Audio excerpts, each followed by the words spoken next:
esperança, porque todo início representa a esperança de recomeço, de novas oportunidades, de novas formas de agir. E como Paulo estava colocando, o momento é, acima de tudo, de ação. Para todos nós. Não importa quais sejam as nossas dores, os nossos sofrimentos, as nossas preocupações, sempre é exigido de nós que nos movimentemos, porque nós somos seres de energia. Nós não somos matéria. Nós somos energia que está temporariamente contida num corpo material, vivendo num mundo aparentemente material, mas totalmente ilusório, porque também a matéria é uma ilusão. Se nós pegarmos um pedacinho dessa madeira aqui e colocarmos num microscópio superpotente, nós não vamos enxergar uma coisa sólida, nós vamos enxergar átomos que, por sua vez, representam prótons e elétrons em movimento num espaço vazio. Ou seja, a energia condensada. O que faz a diferença entre a madeira, a pedra, o ferro, a carne, o cabelo? Vibração, frequência vibratória. Porque a energia ela é modulada por frequências vibratórias e cada uma representa um pedacinho daquilo que nós conhecemos como mundo material. Por que eu estou falando esse monte de besteira? Isso aqui não é uma aula de física, né? E tampouco sou um físico para poder falar sobre isso. Porque o que o Paulo colocou com absoluta propriedade, o que já estávamos, aqueles que estavam aqui no comecinho assistindo nos vídeos, sobre desenvolvimento do pensamento filosófico de Sêneca, de Epíteto, nas escolas ainda pré-socráticas, muito antes de Jesus de Nazaré, eram os primeiros bloquinhos do conhecimento que todos nós precisamos desenvolver ao longo das nossas experiências milenares.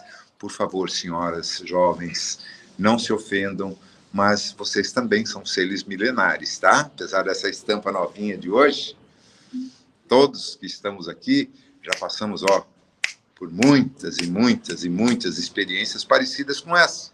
Em épocas diferentes, com corpos diferentes, em culturas diferentes, em outras etnias, crenças, até chegarmos ao estado de arte que somos nós hoje.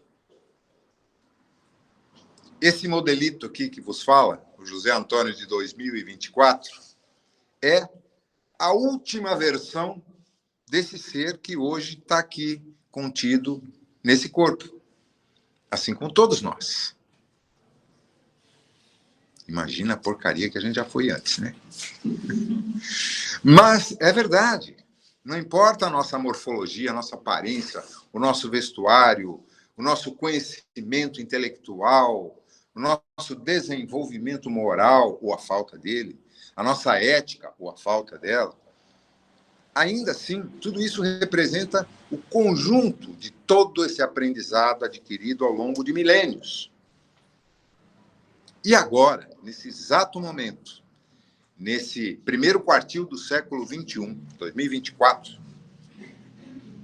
todos nós, assim como toda a humanidade terrestre, esses aproximadamente 8 bilhões de consciências individualizadas atualmente no plano material e outros 30 e tantos bilhões na esfera extrafísica, um número muito maior, é quase 5:1 a proporção.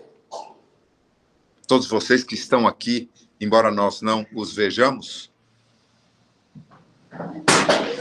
Viva! Algum deles caiu aí. Foi nada, não. Foi só o barulho. Tá vendo como um ruído nos tira totalmente da concentração e nos faz pensar como nós reagimos, né? Reações, né, Paulo?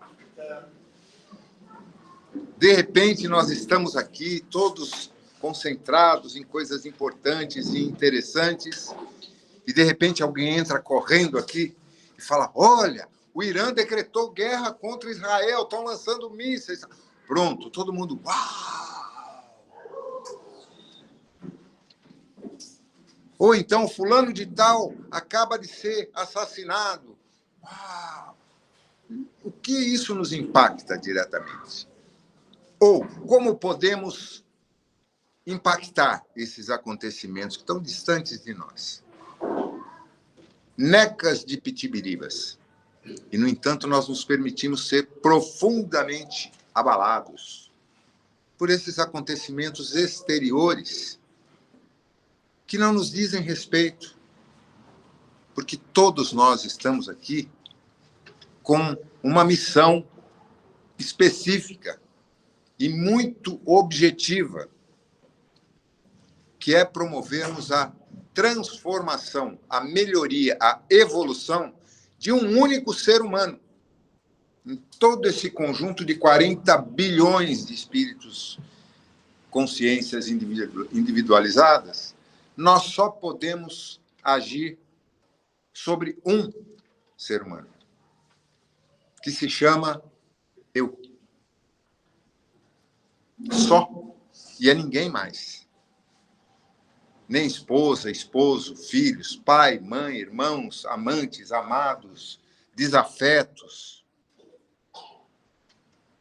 E aí surge aquilo que é enunciado claramente nas 4 nobres verdades de Buda, que nós sofremos por causa do nosso apego. Porque tudo isso, essa preocupação, essa atenção desviada, essa exigência de ressonância que venha a atender aos nossos desejos, às nossas vontades, às nossas carências, não vão nos trazer nenhum milímetro de avanço,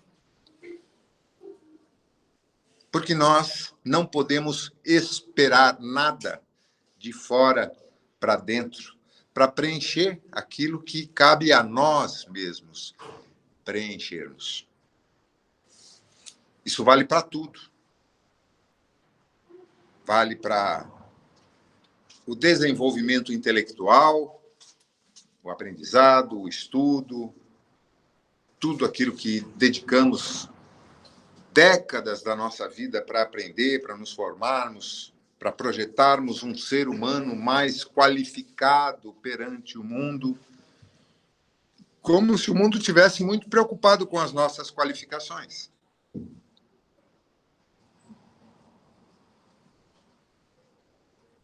Tá, não. Infelizmente. A gente até gostaria que estivesse, mas não é verdade. Aquele enorme dispêndio de energia que em determinadas fases, principalmente na primavera e no verão da nossa existência, dedicamos para atrair uma companhia, um ser que venha a preencher a nossa necessidade de afeto, de amor. Nunca vamos ser correspondidos se projetarmos essa expectativa no outro.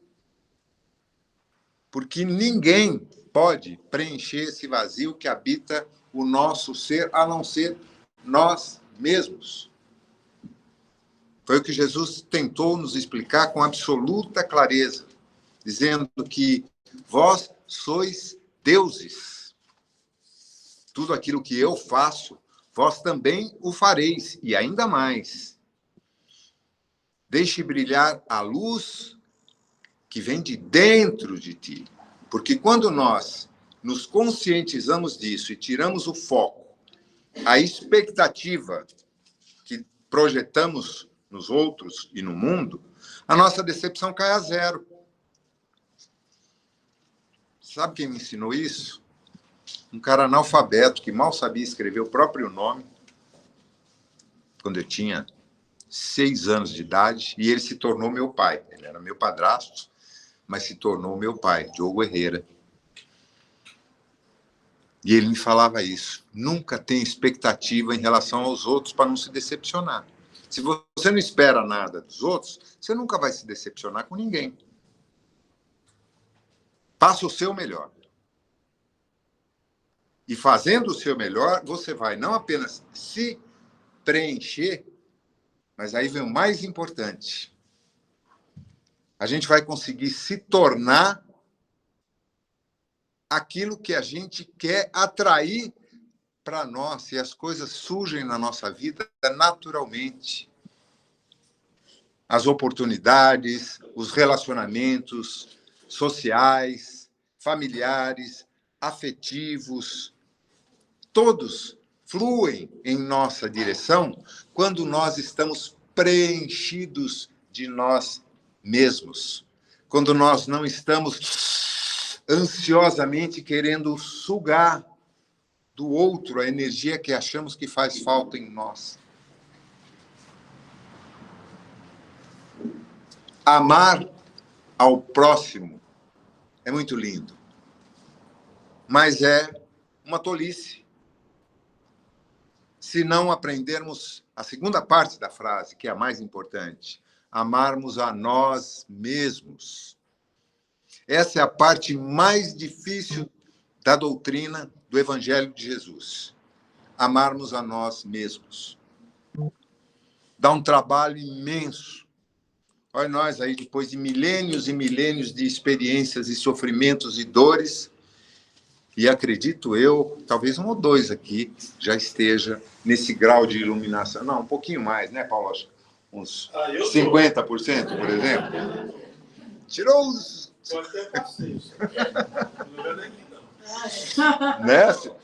Ó, Celinha está aqui, Paulinho. Modera. Mas é verdade, gente, é para isso que nós nos unimos aqui. Ninguém está aqui por acaso essa noite. A maioria de nós aqui não nos conhecemos. Quando muito é de oi. Tem pessoas aqui que eu conheço há décadas, mas eu mal sei quem são. Porque a gente se encontra... Oi, fala aí, Marcelo, tudo bem? Né, Paulão? Puxa, quantos anos nos conhecemos? Converta isso em minutos ou horas de convivência, de conversa, de abrir o coração, de estar junto, compartilhando lágrimas ou alegrias. Raramente chega a uma hora. Quantas pessoas ao longo da nossa existência que nós conhecemos há décadas, e quando colocamos esse filtro do tempo real de convivência, essas décadas se convertem em minutos, poucas vezes horas. Mesmo aqueles que vivem ao nosso lado, dormem na nossa cama, ó, noite após noite, durante anos e anos e anos e anos. Quanto tempo real de convivência, de troca, de compartilhamento nós temos. E aí ficamos sofridos, carentes, desesperados quando aquele amor acaba, ou quando aquele emprego que tanto sonhamos somos demitidos, ou quando aquele automóvel que lutamos tanto para comprar, de repente, sofre um PT um dia antes da gente renovar o seguro, ou coisas do gênero. Ou, tão significativo quanto, estamos aqui bem, saudáveis, felizes, sorridentes, satisfeitos, cheios de planos, e, de repente, como diz o Gilberto Gil, numa música que eu adoro, na qual ele diz que não tem medo da morte, mas medo de morrer, sim. Qual seria a diferença? Você há de perguntar. É que a morte vem depois, quando eu não mais respirar. Morrer ainda é aqui, na terra, no sol, no ar. Ainda posso sentir dor, hein? Ou vontade de mijar. Essa é a letra da música. E ele diz com clareza, de repente, um piripaque, um baque, e puf, morreu, power off. E aí nós vamos nos encontrar com a nossa realidade, aquilo que somos de fato. Nós não somos espíritas, nós somos espíritos. E aí a gente vai olhar para trás e falar, peraí que não deu tempo, perdeu, Playboy. O tempo é agora. É hoje. É nesse momento. Está aqui dentro. O comando de ação. E é nesse sentido que a gente tem que procurar não esperar mudanças maravilhosas. Puxa, a gente está recebendo uma bênção de uma energia fantástica que nos está harmonizando, elevando a frequência vibratória dos nossos pensamentos, dos nossos sentimentos, nos ajudando a atenuar, amenizar um pouco as dores, os sofrimentos que nos trouxeram aqui. Mas sinto informá-los, meus queridos, que nenhuma entidade espiritual, nenhum mestre iluminado vai poder fazer a nossa tarefa. No máximo, vai nos indicar um caminho, um rumo. E nos dizer uma única palavra, que é a mesma que Paulo, após ter se recuperado a visão no caminho de Damasco, ao ver Jesus, ele ouviu do mestre. Siga. Mestre, o que queres de mim? Foi a atitude dele. Humildade total, compreensão total, sem nenhuma arrogância, sem nenhum orgulho, sem nenhuma desculpa. Mestre, o que queres de mim? Siga. Quando você chegar lá, eu te falo o que eu quero de você. Mas primeiro levanta e anda. Caminha. Move yourself. Essa música é de quem? Do Genesis, né? Move yourself. Only a lonely heart. Move yourself. Mova-se. Se movimente. Saia da zona de conforto. Procura alguma coisa para fazer. Algo de útil, além de ficar lambendo ferida, chorando as mágoas, as pitangas. Triste, porque nada na minha vida dá certo. Quem eu amo não me ama. Tudo aquilo que eu sonhei se mostrou, como diz ali, subindo. Cheguei lá. Aí eu me lembro uma vez que eu estava na Ilha do Mel com meus filhos e uns amigos deles, lá só eu de velho, tudo molecada. Andamos uma barbaridade para chegar num lugar que tinha que subir um morro que dava a melhor vista lá. Chegamos, olhando lá de cima, que nem aquele comercial de TV, eu não sei de que produto é. Olha para um lado, olha para o outro. Legal, né? Vamos voltar?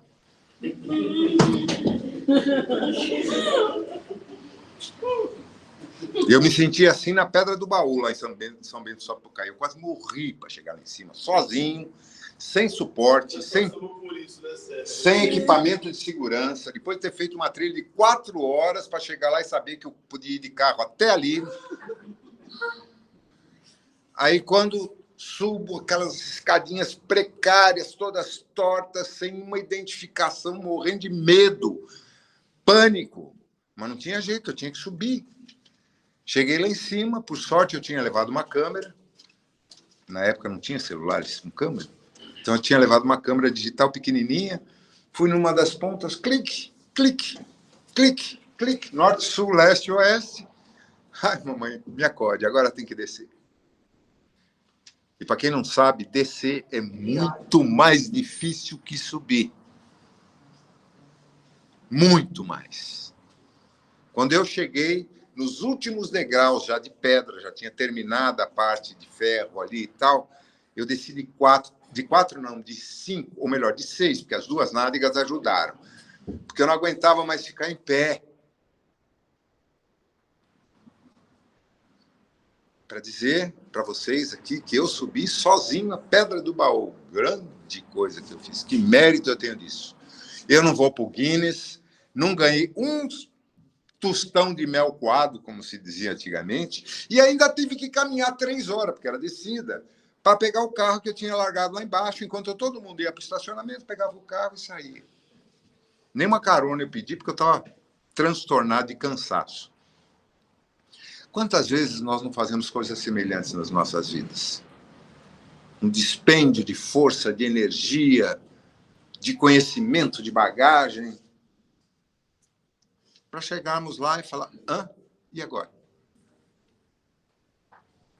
Então, a pergunta que eu acho que deveríamos todos nos fazer hoje, agora, é: o que de melhor eu posso fazer por mim mesmo, não pelos outros, nem para aparecer para os outros, mas por mim.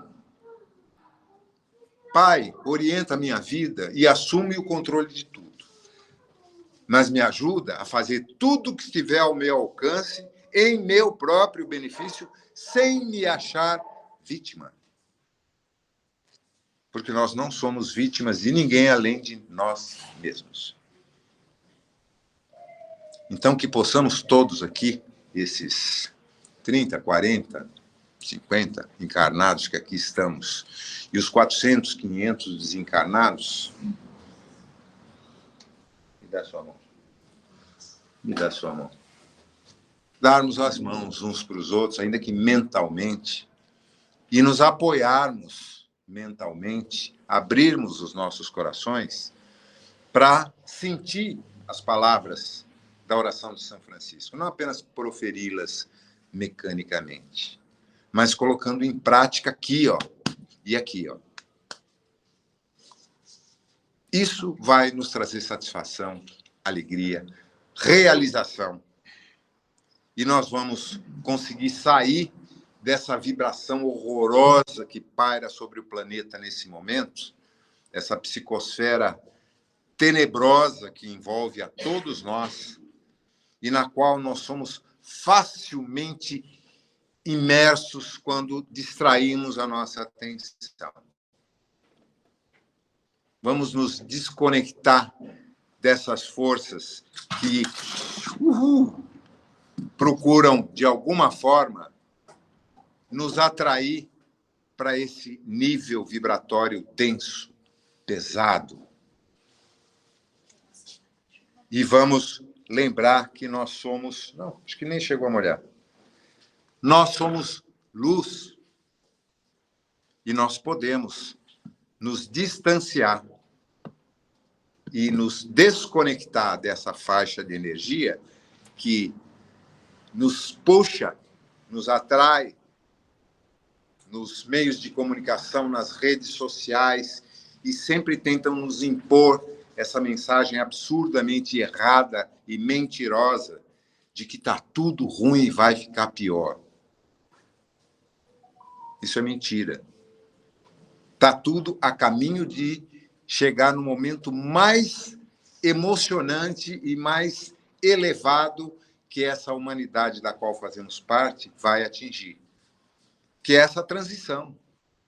Sairmos desse contexto, desse círculo interminável de provas e provas e provas, sofrimentos e dores, desejos, anseios, insegurança, desamor,